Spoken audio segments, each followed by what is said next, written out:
the hottest thing. Inside the world's largest prison in Texas. Go ahead, like, comment, subscribe. Grind 100K. Grind don't stop.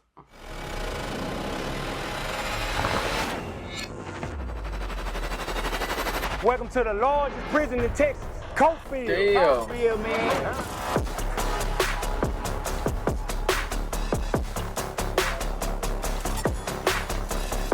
I remember doing our program in high school. They made us go to a prison thing. It was pretty cool. Hello, fellas. How you guys doing today? I'm the very first person convicted for murder off of social media. What? You step up in an environment like this, it's like walking through an invisible landmine field. Yeah, it's way be careful different. how you walk.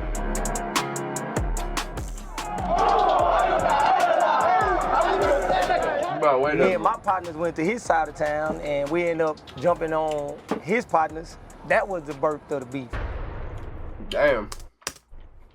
The Cofield Unit. It's a name that new arrivals to the prison fear. For decades, it's carried a reputation as a brutal and unpredictable place. Located in Tennessee Colony and home to over 4,000 men, it is the largest prison in Texas. Behind the barbed wire and within cell walls, tensions can run high. There's racial conflict, gang rivalries, power struggles, and stabbings. Offenders here have taken lives, done armed robberies, and the most violent crimes you can imagine. Folks, this is a brutal place to be incarcerated. Like most prisons in Texas, it is without air conditioning, and here both inmates and staff suffer through temperatures that can reach over Shout out Tommy G for the video. 110 degrees. Some say this is a violation of human rights, while others say it is a ruthless reality that comes with choosing to do unspeakable crimes. But within the dark walls of this prison, light emerges, because also at work here are innovative programs that the Texas Department of Criminal Justice is piloting. That's what I like about the justice system now, that they give you like a lot of programs to reduce your time. I think that's pretty cool. In an effort to rehabilitate these men so they can one day be well integrated back into society. The man that takes us into the Cofield Unit goes by Sambo. At one point, Sambo was a gang leader for one of the most powerful gangs in Texas. Of the 30 years he served in prison, 10 of them were in the Cofield Unit. He was once a man that had no regard for human life, but now a changed man. He has dedicated his life to helping others break the cycle of violence and live a life built on purpose and positivity. Today, he brings us to the Cofield Unit to show us what he and the men have been working on. Join us now where no camera has gone before. Life is a mission, an adventure, a journey, and to those bold enough to dream and take action, treasure awaits them. So for the renegades, the outlaws, and the risk takers, this one's for you, Kyle. Wouldn't it be crazy if you could create voiceovers that sound like a raspy old man? A young teenage girl. Tennessee Colony, Texas at 10 a.m.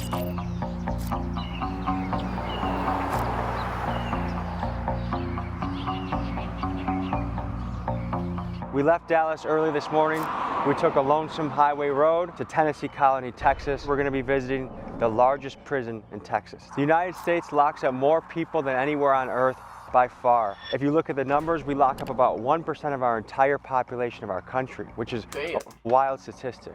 There are people here that haven't seen light of day as a free man for 10, 15, 20 plus years. And I'm eager to learn their stories, hear their experiences, and see how they deal with the concept of living in a cage for a good portion of their life. This, folks, will be unprecedented access to the Cofield Unit in Tennessee Colony, Texas. Let's go ahead and let them go through there.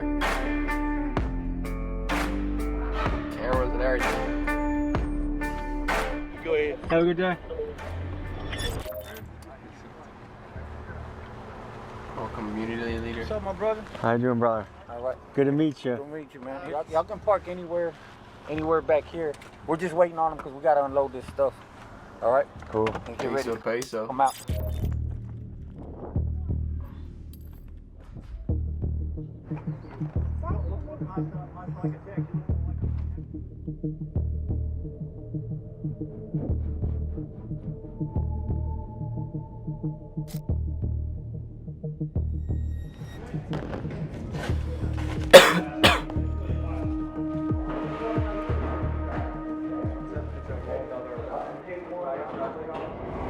Okay, you need to leave your driver's licenses here.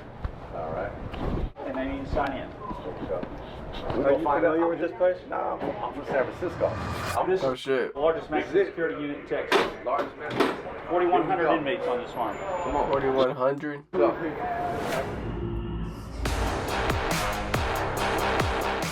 Freedom members. Alright. How are ya? How you doing, brother?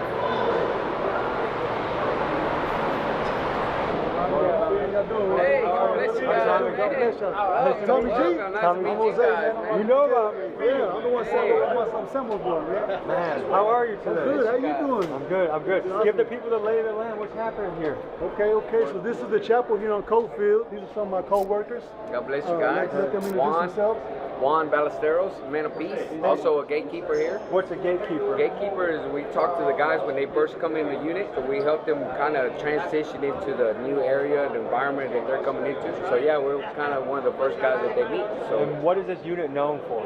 well, back in the day, it was like rocking and rolling.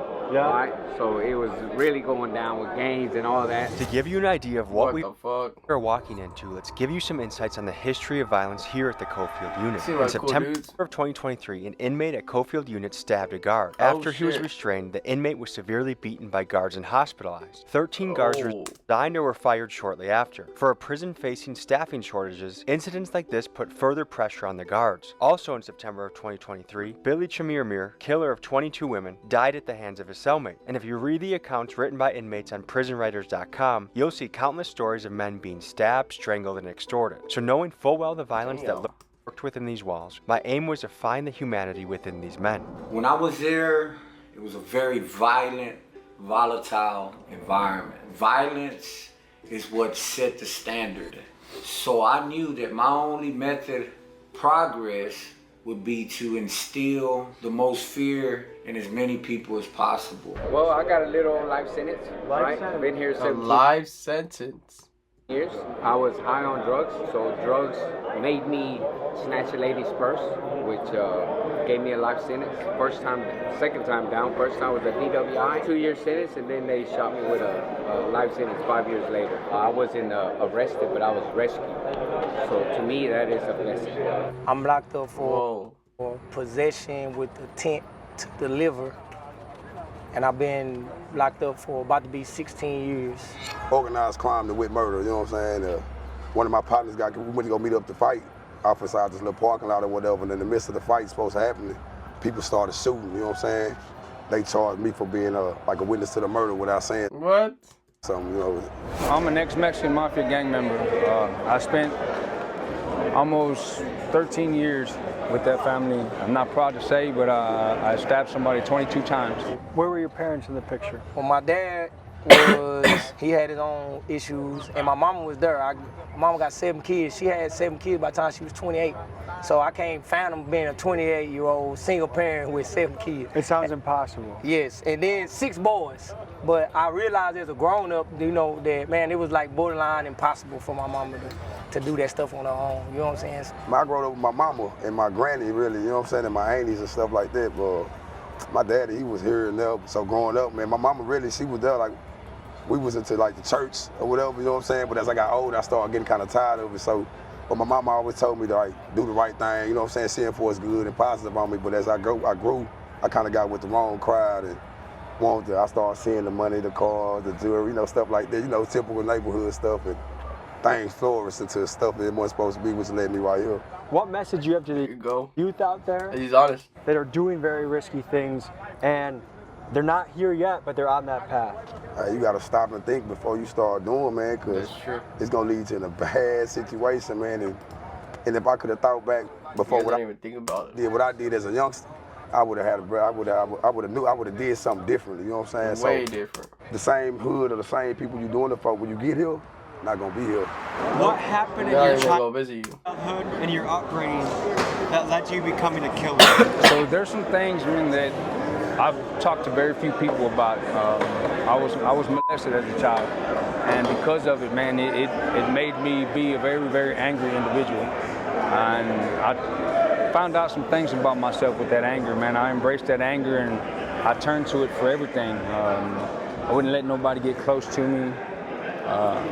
Just pushed everybody away. That anger was just always there, and quick to turn from anger to rage.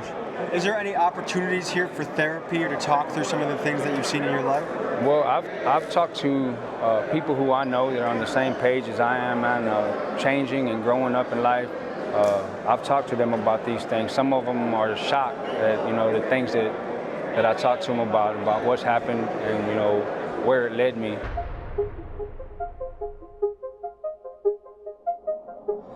My name is Kenneth Young, and I am the director at East Texas Hospitality House here in Tennessee Colony. What we do is we provide lodging and meals and encouragement to families who are visiting somebody who's incarcerated in the Tennessee Colony area. We have a gathering room in there, we have games, we have puzzles, we have places to sit, double beds with bunk beds, we've got different bedding arrangements for the different sizes of families. Sometimes they just need prayer and a hug, Yeah. and to know that God's love is surrounding them, and they become part of our family when That's right. they're here. They mean more to us than just someone off the street because they become part of our lives. I'm here visiting my brother Charles Bree, Okay, and where are you from? California. And how did he end up all the way over here? He got caught up. He got caught up in some. In Texas, it's crazy. I don't feel the time he got was it didn't match the It didn't match the crime. a lot of people what they get for that crime. I feel that they railroaded him because of who the victim was and who the victim knew. The victim was related to the chief of police.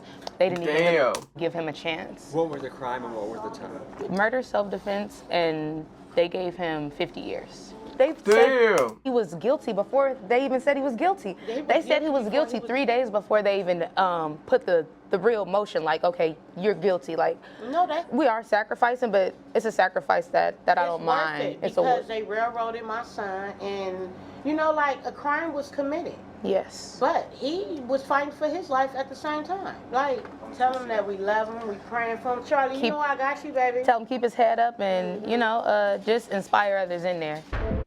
So you're already using ChatGPT. That's crazy. And while that's awesome, there is one little problem.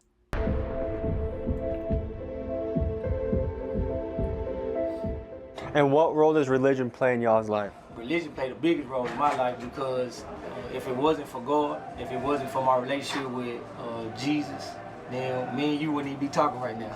You're going to hear religion mentioned a lot in this episode, so for reference, we're talking to a group of guys who are involved in the Christian ministries within the prison. I used to be... Because faith gives them, like, hope. Other Not trying to side. be rude.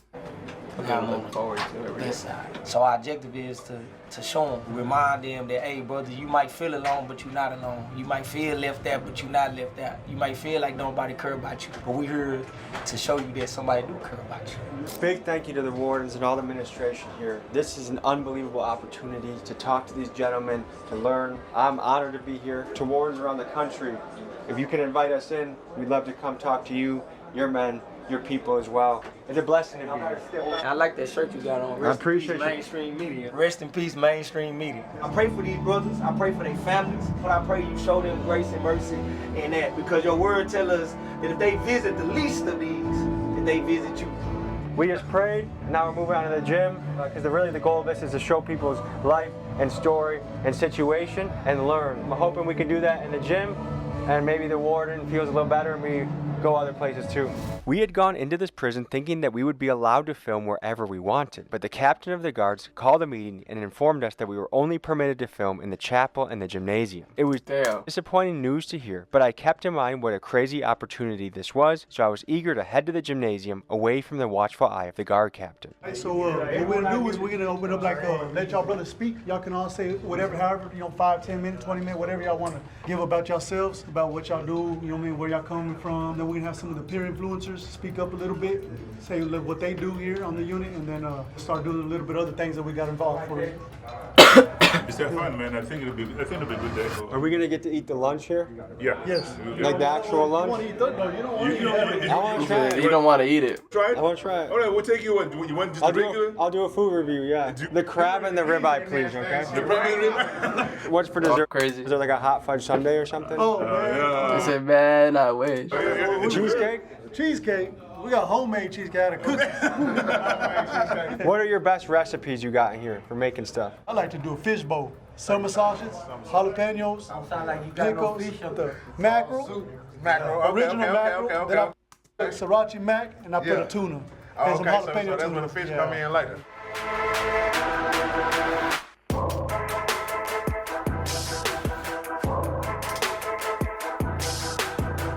I don't like any of those foods, bro. So I cannot go to jail. I will not be able to eat right in there. This is like a little thing for Glow that we do every Friday. And we're going to do a little bit of performing, front line, and we're going to do a little bit of rap. I made the personal choice to become a better individual, to become a better man. And I fell into the street life. You know, I succumbed to the elements of the street. If I was gonna be a gangster, I was gonna be the hardest gangster there ever was. I was involved at the highest level of criminality. For a homicide I did not do, I took the blame because I didn't, you know, snitch on nobody. You know, I finally realized that I needed to use my influence in a positive and productive way. I renounced my membership in the gang and just started doing positive things on my cell block. And I'm out here in the free world doing the same thing that I was doing in there, but out here modeling it.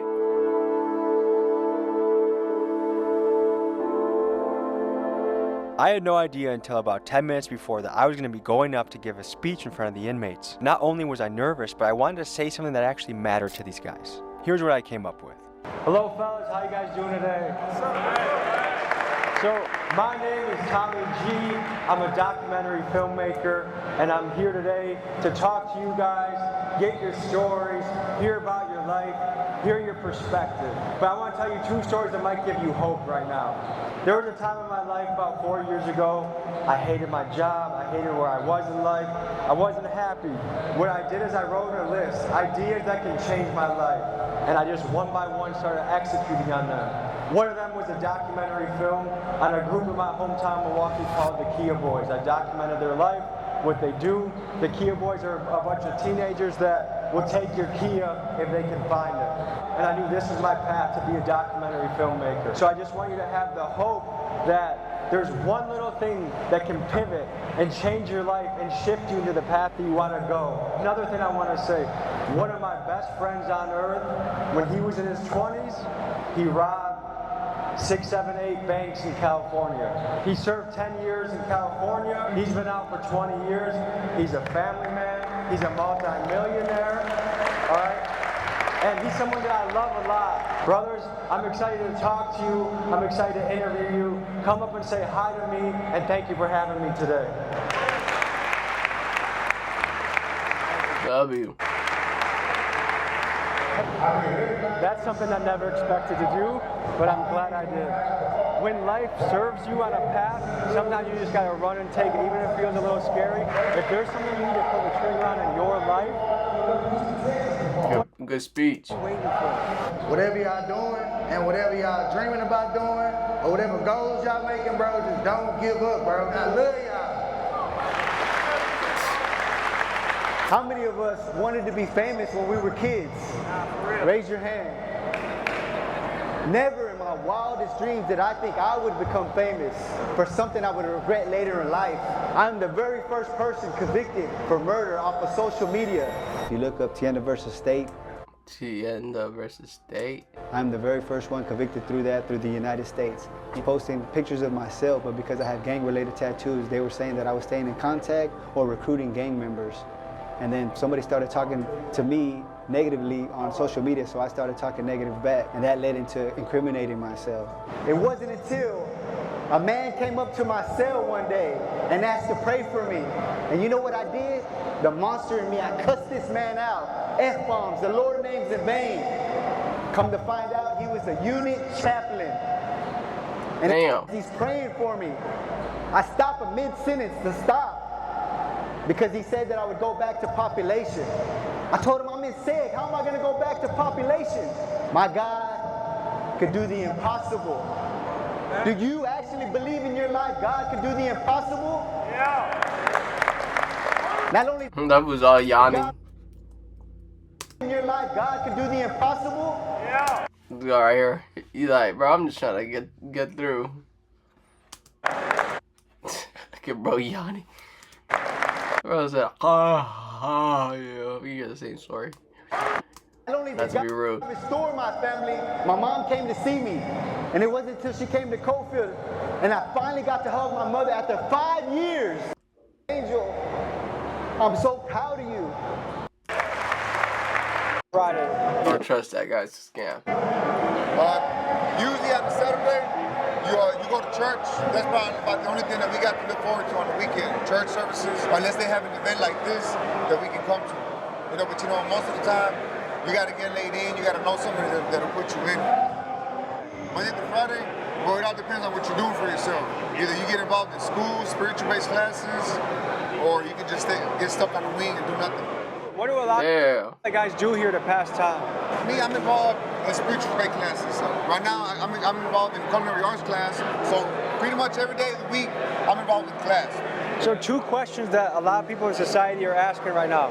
Number 1 is, does prison rehabilitate people? And number 2 is it the job of prison to rehabilitate people? Well, so I can say this. I just did 14 years down here. I stepped out for about a year and a half. You know, it boils down to what the person wants to do. You know, I know before I left, I wrote down a bunch of things that I didn't want to do, and I guess I still desired to do those things. I still wanted to use drugs. You know, thanks to God, I came back with an 8-year sentence, and then this time, you know, my whole perception of prison has changed. To me, I see it as a school. You know, you have a lot of opportunities, so I'm taking advantage of every opportunity down here. Out there 8.5 years of solitary confinement. 8.5 years? 8.5 years in a row? In a row. How did you survive that mentally? Mentally, I read, I prayed, I worked out. I kept my mind focused. You know, don't get me wrong, I see people commit suicide, come out, get killed, get stabbed, you know, the whole 9 yards. But I seen it all, man. Himself, you name it. When a prisoner is deemed too dangerous for the general population, they are sent to a place designed to isolate and contain, solitary confinement. Here, they are locked in a windowless cell, no larger than a parking space, for up to 23 hours a day. Their only reprieve each day is a brief hour for exercise alone in another cage. Days blur into weeks, weeks stretch into years, and some inmates endure this for decades. This raises an unsettling question. Does solitary confinement cross the line into inhumane punishment, or is this a necessary evil? What do you do with inmates who have relentlessly and brutally attacked fellow prisoners or guards? This is a question that we as a society are still figuring out. Do you think that should be allowed to put a human in solitary confinement for 8 years? No. I think that's humane because I believe people deserve a chance. Now, if they're a threat to everybody, yeah, I mean, I can see what they're talking about, you know, but I mean, they would have to be a real serial killer, like not. That's a psychological aspect. I did 5.5 years in set. You know, not everybody's mentally strong. You know, people are chemically imbalanced. I mean, not everybody can deal with the solitude back there. That's true. Freestyle session.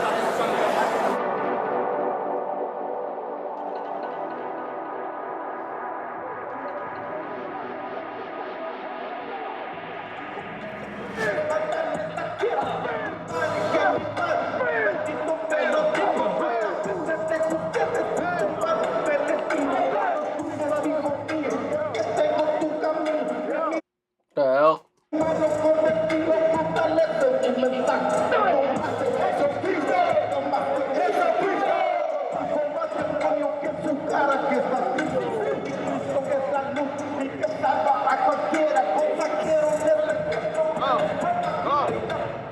Have you eaten yet today? No, not yet.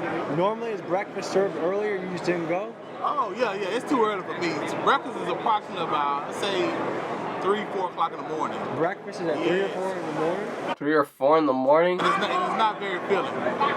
Well, just due to the schedule, because it's such a large unit, I would believe on other units they probably serve at different times. But on Cofield, it used to be at 2 o'clock, believe it or not.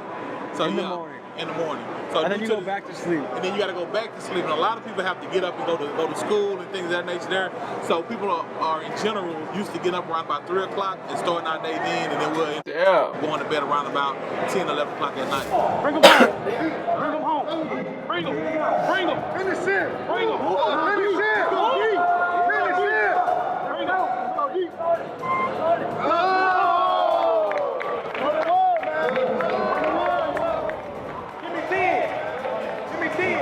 push-up contest.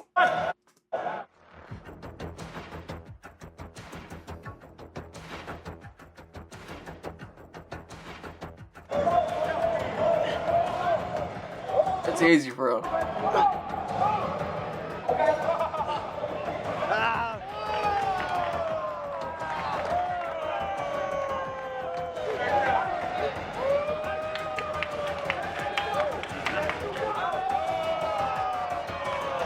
Yeah.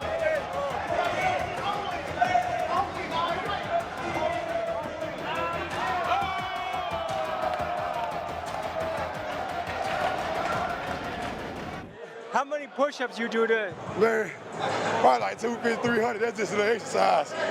But them right there, that's something different. What's the most you've done in a day? Oh, probably like 1,000.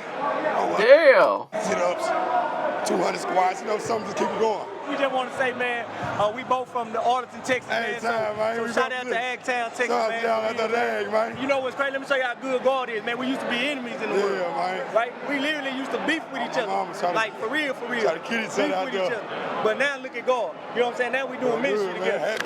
So back in the day, What? you guys used to beef. Tell me about that. Well, you know, so we both got two different reasons why the beef started, which is funny. So the beef started from my perspective is because one of my partners who is dead now, rest in peace, Shot Merck, right? He got jumped on his side of town. So then me and my partners went to his side of town and we ended up jumping on his partners. And then to him, that was the birth of the beef. When they jumped my people, they thought we jumped his people. I'm like, man, nah. So we really just, we clashed and started really killing each other for nothing, man. Damn. How many people you think died in this beef? I know I had like 3 on my side. Nobody from my side died, but I lost more homeboys to the system than I have to death. And how far did each squad live away from each other? Man, we went 10 minutes apart. Yeah, we about like... Bruh, so it doesn't make sense. 10 minutes. What does I don't it get. feel like now to have peace and love for each other? I mean, it's good. I mean, It's different. Yeah, I ain't gonna lie, it make me think about all the life lost and that we years lost, man. wasted, Yeah.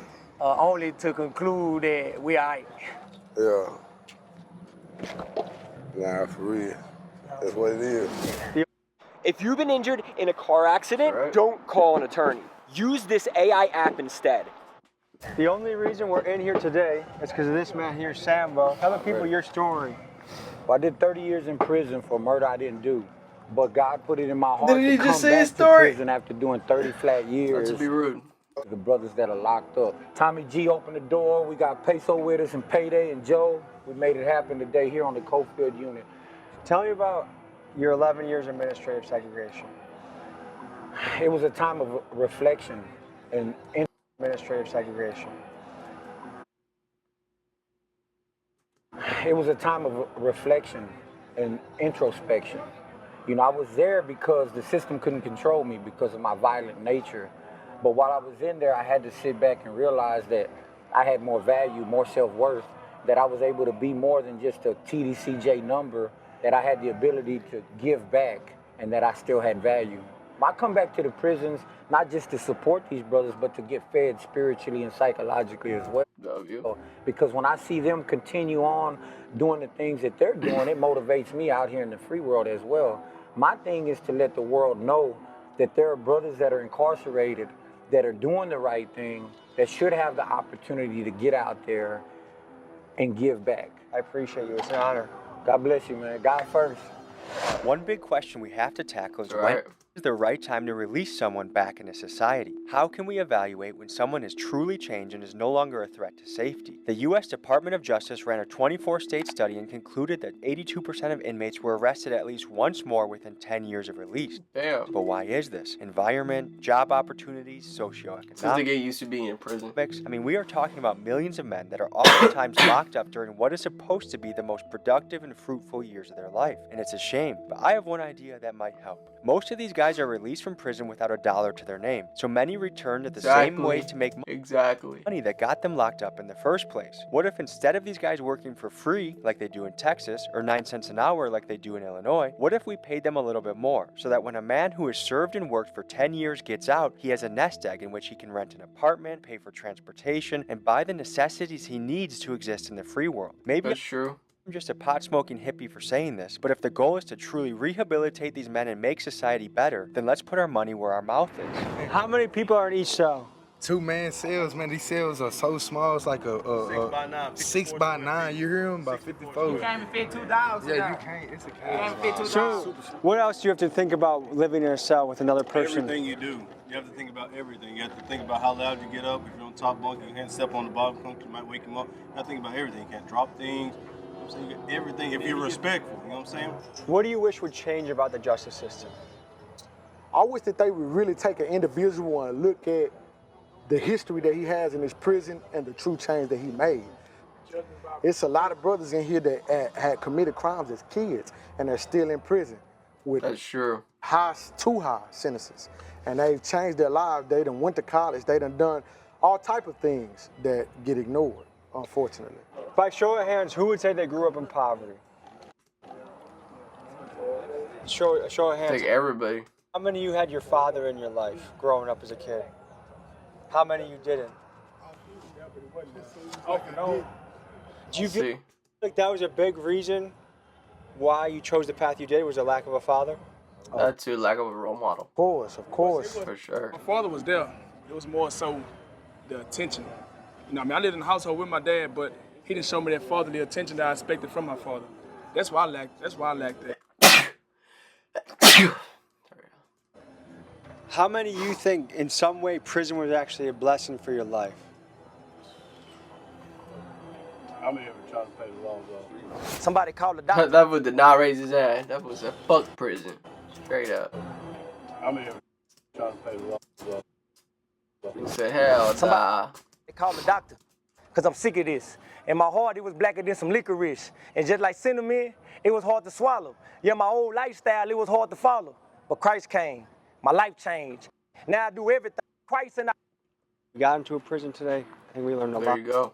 A lot of guys that are changing their life around and have tough stories to hear. And I think this is important because we in the country have to talk about incarceration, injustice. It is important about that. Because it's important for the victim and their family to be taken care of, but also the perpetrator to be assigned a proper time. Thanks for joining me on this episode. We'll see you guys next week. Go ahead and like, comment, subscribe, grind 100K. Bye, have a great time.